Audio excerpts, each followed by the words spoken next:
Bharatiya Janata party ने अपना घिनौना चेहरा, अपना लोकतंत्र विरोधी चेहरा सामने लाते हुए दिल्ली के विधायकों को फिर से तोड़ने की नाकाम कोशिश करी है। विधायकों को अलग अलग जगहों पर अप्रोच करके यह कहा जा रहा है कि देखो, जैसा कि हमने पहले कहा था, तुम चीखते रह गए, बताते रह गए कि अरविंद केजरीवाल जी की गिरफ्तारी होने वाली है बेबुनियाद, लेकिन कुछ नहीं कर पाए और हमने बेसिर पैर के आरोप लगा कि अरविंद केजरीवाल जी को आखिरकार गिरफ्तार कर ही लिया। अब जब अरविंद केजरीवाल जी को गिरफ्तार कर लिया है बिना किसी सबूत के, बिना किसी मनी ट्रेल के, तो तुम लोगों को तो हम कभी भी पकड़ सकते हैं। और अब जब उनको गिरफ्तार कर ही लिया है तो हम राष्ट्रपति शासन की ओर धकेलेंगे दिल्ली को और फिर पार्टी को खत्म करेंगे, तोड़ेंगे। और फिर जब उसके बाद सरकार बनेगी तो अभी हमारे साथ आ जाओगे तो पैसा मिलेगा, 10 लोगों को लेकर आ जाओगे तो मंत्री पद भी देंगे और सत्ता में, पावर में बने रहोगे। लेकिन ये सारे प्रलोभनों को देने के दौरान भाजपा ये फिर से भूल गई कि आम आदमी पार्टी के विधायक भगत सिंह के चेले हैं, अरविंद केजरीवाल जी के सच्चे सिपाही हैं और वो मरते दम तक दिल्ली की सेवा की, दिल्ली की जनता की सेवा की जो प्रतिज्ञा ली है वो प्रतिज्ञा अरविंद केजरीवाल जी के गाइडेंस में पूरी करती रहेंगे। आज सदन के पटल पे हमारे किराड़ी से विधायक ऋतुराज जी ने, संजीव झा जी ने, राजेश गुप्ता जी ने, इन तमाम लोगों ने उनके साथ भारतीय जनता पार्टी ने छल कपट करने की कोशिश की, उसकी बयानगी बताई है। बहुत दुर्भाग्यपूर्ण विषय है, लेकिन अरविंद केजरीवाल जी की तरह ही आम आदमी पार्टी के विधायकों का भी कहना है, चाहे कुछ भी कर लो, हमारा जीवन देश की सेवा को समर्पित है। इस पूरे मामले में दिलीप जी, क्या पुलिस से कोई शिकायत की गई है कि मामले में जांच होना चाहिए? इस मामले के आप लोग पुलिस का रुख करेंगे अगर आपको लगता है कि नंबर जारी कर रहे हैं तो क्या जनाब, करने की स्थिति है? पूरी दिल्ली और पूरा देश देख रहा है कि दिल्ली पुलिस क्या, ईडी क्या, सीबीआई क्या, इनकम टैक्स क्या, ये सारे के सारे भारतीय जनता पार्टी के इशारे पर काम कर रहे हैं। अब देखिए क्या हुआ, अरविंद केजरीवाल जी को जुडिशियल कस्टडी में जाने देकर ईडी ने फिर से उस बात को सही साबित किया जो आम आदमी पार्टी लगातार कहती आ रही है। पूछताछ कभी मकसद था ही नहीं। पूछताछ करना होता तो आज ईडी कहती कि हमें और समय दीजिए, हमें अरविंद केजरीवाल जी को अपने पास रखना है, इनसे पूछताछ करनी है। लेकिन पूछताछ मकसद नहीं था, इसीलिए जेसी में जाने दिया। मकसद था लोकसभा चुनाव के ठीक पहले अरविंद केजरीवाल जी को गिरफ्तार करके इंडिया गठबंधन को तोड़ के लोकसभा चुनाव में ईडी सीबीआई के जरिए 400 पार जाने का अपना जो बेसिर पैर का सपना है उसे पूरा किया जाए। एक बार फिर से भारतीय जनता पार्टी, उनके जो स्टार कैंपेनर ईडी और सीबीआई, वो बेनकाब हुए और आम आदमी पार्टी की बात सही साबित हुई। धन्यवाद।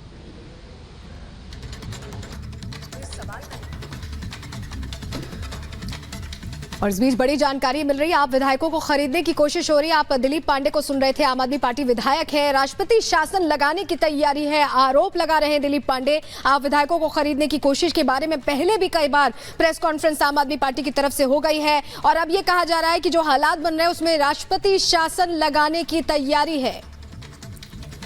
और सीधे हम जतिन की तरफ रुख कर लेते हैं। जतिन, वहां से क्या जानकारी मिल पा रही है, कितनी देर और अरविंद केजरीवाल को आखिर कब लेकर वहां पर टीम पहुंचने वाली है तिहाड़? और जैसा कि हम लगातार दिखा रहे हैं, अब आम आदमी पार्टी की तरफ से प्रेस कॉन्फ्रेंस, लेकिन सौरभ भारद्वाज ने प्रेस कॉन्फ्रेंस नहीं की, आतिशी ने नहीं की, अक्सर वही लोग प्रेस कॉन्फ्रेंस किया करते थे। जतिन,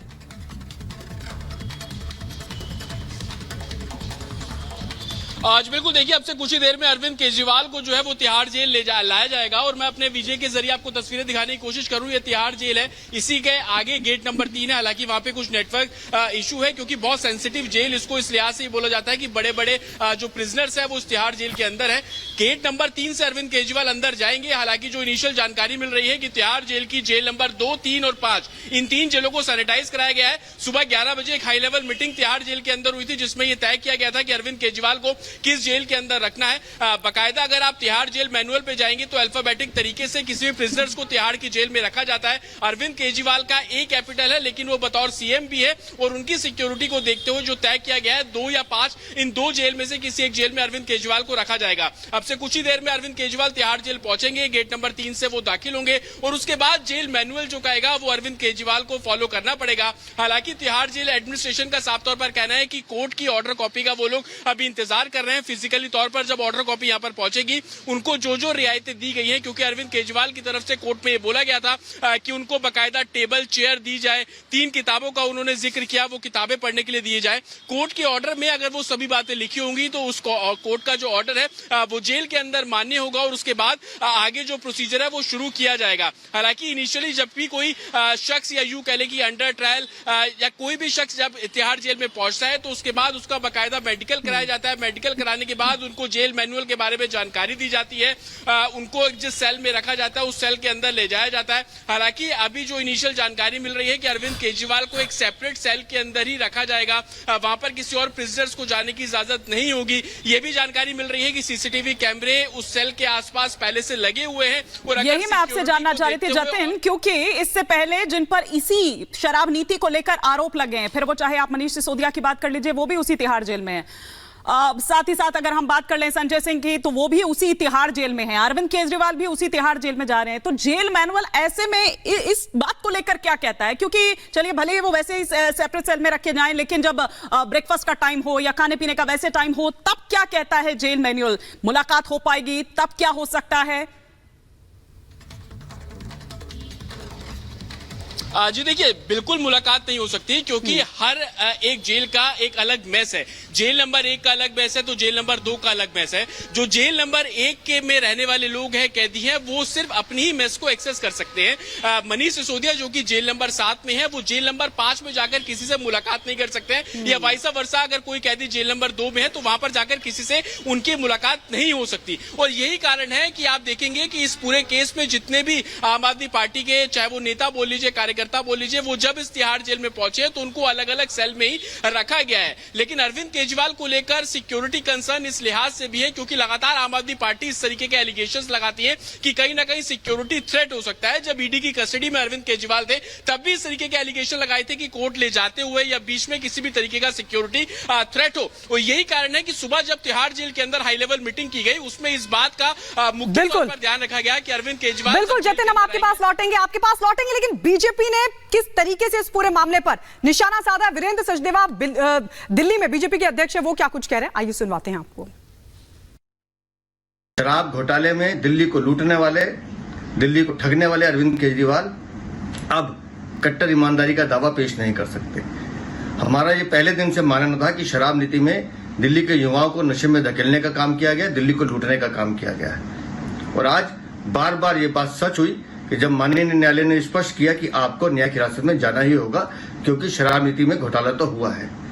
मुझे उम्मीद है कि दिल्ली की जनता अब इन नए किरदारों को भी देखेगी जिन्होंने दिल्ली को लूटने का काम।